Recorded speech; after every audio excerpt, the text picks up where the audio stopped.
Big boss season 10ರ ಅಷ್ಟು ಕಂಟೆಸ್ಟೆಂಟ್ಗಳಲ್ಲಿ big boss ಏನು ಈ ಸರಿ ಒಂದು ಥೀಮ್ ಮಾಡಿದ್ರು ಹ್ಯಾಪಿ ಬಿಗ್ ಬಾಸ್ ಅಂತ. ಸೊ ಅದಕ್ಕೆ ಅರ್ಥ ಕೊಟ್ಟಂಥವ್ರು ಒಬ್ಬರು ಕಂಟೆಸ್ಟೆಂಟು, ಅದು ಬಿಗ್ ಬಾಸ್ ಮನೆಯ ಸಿರಿ ಮೇಡಮು. ಸೊ ಅವ್ರು ನಮ್ಮ ಜೊತೆ ಇದ್ದಾರೆ.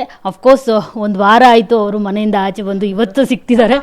ಸೊ ಮ್ಯಾಮ್ ತುಂಬ ಚೆನ್ನಾಗಿ ಆಟವನ್ನು ಆಡಿದ್ರಿ.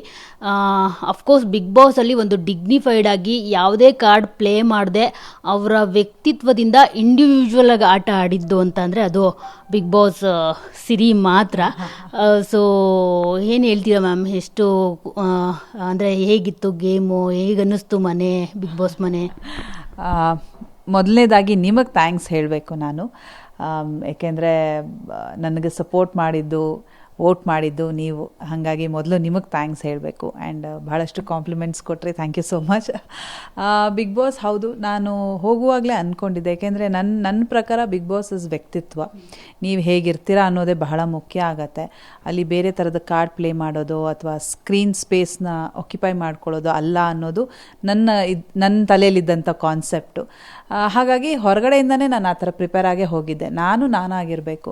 ಇಷ್ಟು ವರ್ಷ ಸಿರಿನ ಪಾತ್ರಗಳ ಮೂಲಕನೇ ನೋಡಿರೋ ಜನಕ್ಕೆ ನಿಜವಾದ ಸಿರಿ ಹೇಗಿರ್ತಾರೆ, ಅವ್ರ ರಿಯಲ್ ಕ್ಯಾರೆಕ್ಟರ್ ಏನು ಅನ್ನೋದು ತೋರಿಸ್ಬೇಕು ಅನ್ನೋದೇ ಇತ್ತು.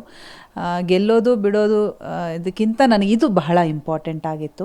ಇಲ್ಲಿಂದ ನಾನು ಹೇಗೆ ಹೋದ್ನೋ ಹಾಗೆ ವಾಪಸ್ ಬರಬೇಕು ಅಂತಲೂ ಅಂದ್ಕೊಂಡಿದ್ದೆ. ಸೊ ಬಹುಶಃ ಅದರಲ್ಲಿ ನಾನು ಸಕ್ಸಸ್ ಆಗಿದ್ದೀನಿ. So I am very happy. ತುಂಬ ಖುಷಿ ಆಗ್ತದೆ.